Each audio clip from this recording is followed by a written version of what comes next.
Doctor Mohammad ইউনূসের ৬৬৬ কোটি টাকার কর মওকুফ বা মামলা তুলে নেওয়ার খবর মিথ্যা ও ভিত্তিহীন জানালেন তার আইনজীবী ব্যারিস্টার আব্দুল্লাল মামুন। সকালে হাইকোর্টে এক ব্রিফিংয়ে ব্যারিস্টার মামুন বলেন, গ্রামীণ কল্যাণের কর সংক্রান্ত মামলাটি এখনও হাইকোর্টে বিচারাধীন। ২০০৪ থেকে ২০১৭ সাল পর্যন্ত চুক্তির ভিত্তিতে পাওয়া মুনাফার ওপর গ্রামীণ কল্যাণ এরই মধ্যে ১৫% হারে উৎস কর বা ট্যাক্স অ্যাট সোর্স পরিশোধ করেছে। কিন্তু ২০১৭ সালে একজন জয়েন্ট কমিশনার এখতিয়ারের বাইরে গিয়ে বেআইনিভাবে আবারও ৬৬৬ কোটি টাকা কর আরোপ করেন। এর বৈধতা চ্যালেঞ্জ করে গ্রামীণ কল্যাণের দায়ের করা দুটি রিট মামলা বর্তমানে হাইকোর্টের একটি বেঞ্চে শুনানির অপেক্ষায় রয়েছে।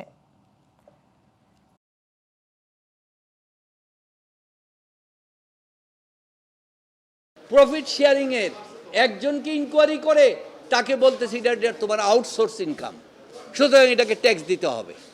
তাহলে এটা যদি আমার আউটসোর্সিং ইনকাম হয় তাহলে তো এটা গ্রামীণ টেলিকমের তো ট্যাক্স দেওয়া হয়েছে, সেই সমস্ত কিছুতে তোলেও তাকে এটা ফেরত দিতে হবে, সেটা ইনকোয়ারি করা হচ্ছে না।